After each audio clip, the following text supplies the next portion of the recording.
gets it. Presented by the Farmer's Dog. The great Jared Goff. Good to see you, man. How are you, Coach? Good to see you.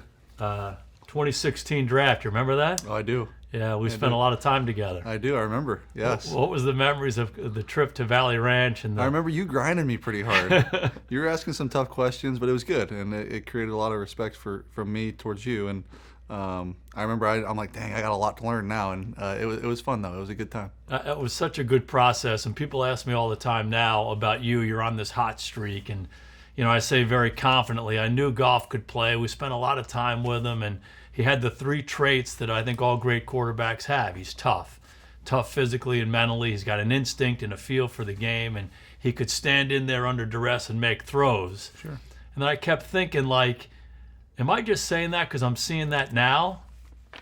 Shoot, yeah. No, let me see. There it is. There's the report. Wow, I gotta see that, man. Wow, that's cool. I dug into it. I'm going to read some of the highlights to you. Right nervous system. Knows how to play. Great pocket presence. Steady, calm demeanor. Was day one starter at Cal as an 18-year-old. Mm-hmm. Natural. Sees it. Instinctive. Very good feel. Mentally and physically tough. 1-11 as a freshman. Yep.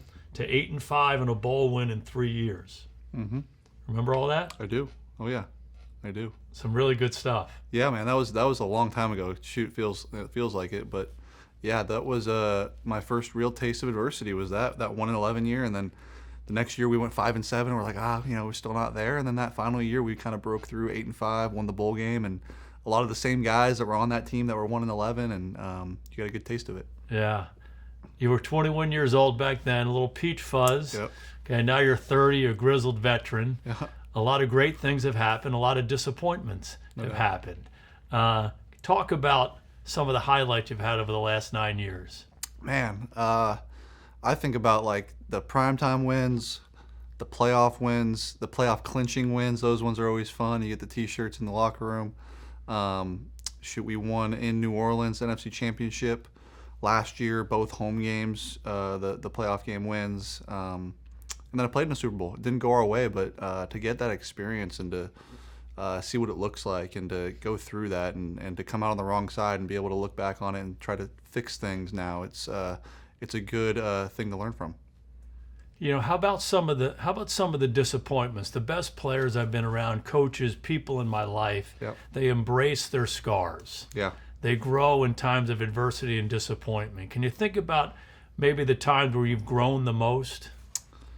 My rookie year, we were 4-12, and I played 7 games, and I was 0-7. I lost every single one of them. And I think about that a lot of like, man, you watch some of that and you're like, gosh, I was so green. I knew nothing and trying to learn and you learn from it. You get better the next year and you come out and you play better the next year. And then like I mentioned, 2 years later, go to the Super Bowl and you're on the top of the world and then it doesn't go your way. You don't play well. Your team doesn't play well. You don't win. And you kind of got to build yourself back up again. Then I'm traded and that's, as hard as it gets in our league and sent away essentially with, I would imagine the thought was that I wouldn't be able to revive myself from that and was able to kind of overcome that now and now I'm in a good place and feel good. But yeah, there's been a lot of adversity and a lot of overcoming, and I'm proud of the way I've handled it. Your dad was a pro baseball player, also a firefighter. Yes. What are some of the values you learned from him and your family to kind of deal with some of this adversity? Hard work. There's no replacement for it, and I think he had a unique perspective too for me as kind of a journeyman catcher that bounced around a lot, was AAA, AA, up in the bigs, kind of had to go through that adversity. And so when I was traded, and to me it was like things are falling down on me. He's like, dude, that's just part of the thing. Like you're gonna be just fine. It's I was traded, I was cut, the whole thing. And so being able to lean on him in those times were big. And then yeah, his time as a firefighter, man, it's hard work. There's no way around it. There's only one way, and the answer is through. Yeah. Does the sting of the trade still stick with you? Of course, it always will. Motivated by it? Yeah, I think I'm most motivated by what was supposed to happen and how it was supposed to go down for me personally, and I was never going to allow that, and I'm proud of the way that I've been able to fight through that.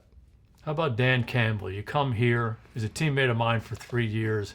always one of the best teammates any of us ever had. Tremendous energy and passion and intensity. What were your first impressions of him?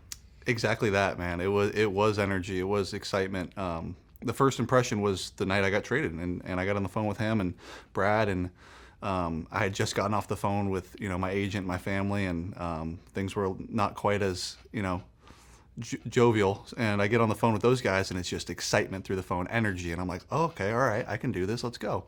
And all they were saying is how thrilled they were to have me, and it felt good to feel wanted and to come into a place with the type of opportunity I had. What's it like to play for him every day, be the leader of this team and the leader of this organization? It's awesome, man. He's the best. He's the best leader I've been around, and I know I've said that before, but he's got his finger on the pulse in a way I've never seen, where he knows when to push, when to pull. He certainly knows when to push and to pull me, and I appreciate that. And it bleeds into all of our coaches. It bleeds into all of our players, and we've leaned on him in some really hard times. And I think that's the part that now that we're able to have some success and be a team that can do some pretty good things in this league is you look back on the hard times with him and how he was the same exact guy. He never changed. He really was, and I think that created a respect level that'll never leave him. How about the relentless aggressiveness? He's always got the pedal down. Is it a fun environment to play in? It's super fun. It really is. The fourth downs we're on the field a lot for, and it's fun, man. It really is. And he doesn't do it recklessly. He does it because he believes in us, and we appreciate that belief. We take that to heart and know that we need to make them right. And we spend a lot of time on what we're going to do on fourth down throughout the week and make sure we are going to make them right. Has some of that aggressiveness rubbed off on you and your personality? Sure, absolutely. I think so, yeah. I think his leadership style and his energy and, like you said, aggressiveness has allowed me to be more free and let it rip. And what he tells me before the games is, be you, let it rip. And I'm like, all right, what do I have to lose? Let's go have fun. And he gives that to me and everyone else. Yeah, he kind of scoffed at the idea that you guys might struggle in the elements last week in Green Bay. Did you guys tell me how you guys responded to that? Yeah, we had heard that all week, and it's just another, it's easier to make narratives than it is to break narratives. And it's another one that, we're an inside team. And, yeah, sure, we haven't played outside yet. I don't know if they've played in that weather this year either yet. So it's who's got the advantage? I don't know. But we did a good job in practice, man. We really did. We prepared with the wet ball drills. And I thought we were very prepared for that weather. We had the right cleats on. I was wearing the gloves that made me feel pretty comfortable. And we did a good job. Yeah, he said you guys are built for this. It seems to me that you're built for anything. Just the kind of guys you have on this team. It seems like you could play in any kind of environment, but it's pretty amazing how you always seem to play games on your own terms. Yeah, I think we're built for adversity is really what it is. It's I think about the Minnesota game. We're down 10, failed fake punt, and no one flinches. And that's what we're built for. We're on the road in the rain. No one flinches. We're built for adversity. The stuff when we're winning games and things are going well and we got 1 million points, that stuff's easy. It's the stuff when you're down a touchdown or two, which team is gonna be able to, squeeze a little bit harder, go a little bit further, and that's the stuff he's instilled in us. It really is, and it makes us dangerous. Yeah.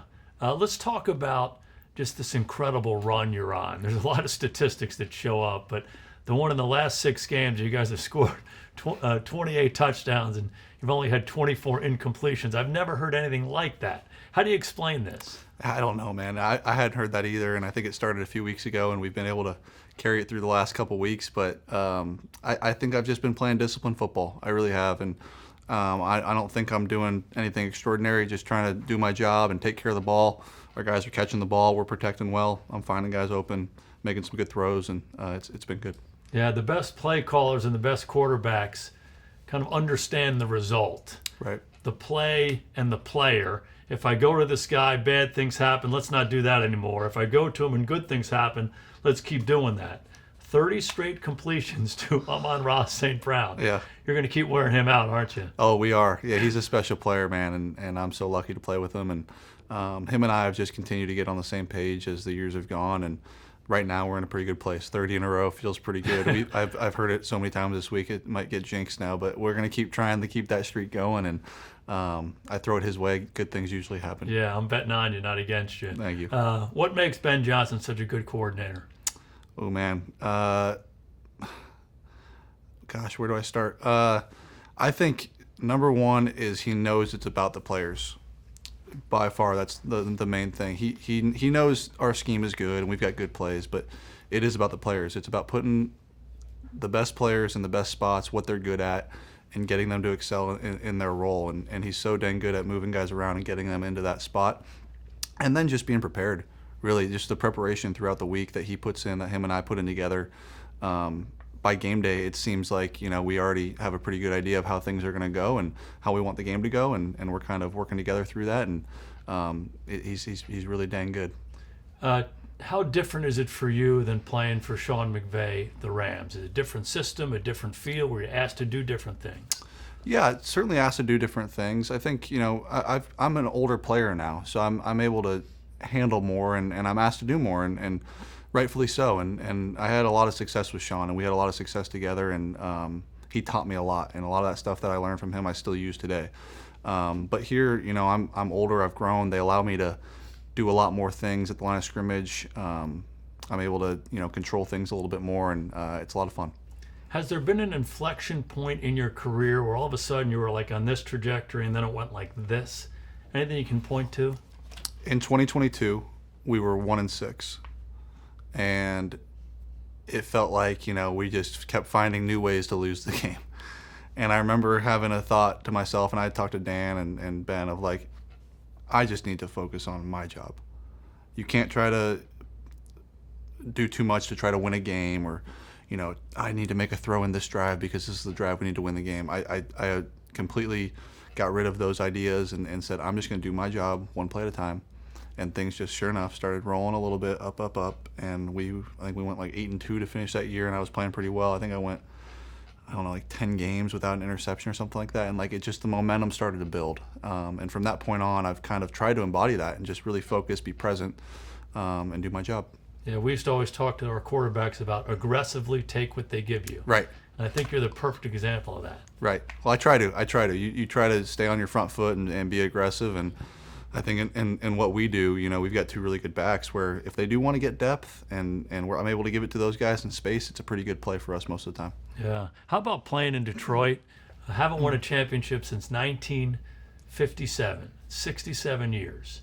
I've had a history of losing here for the last number of decades. The city's in revival, the team's in revival, and you're at the forefront of it. How does that feel?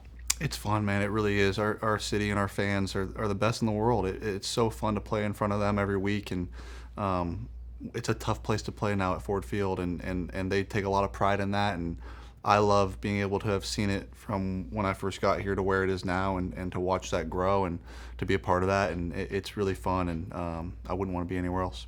How much of the word Super Bowl, how much are they shared with everybody? Is it a day one thing or is it a daily thing?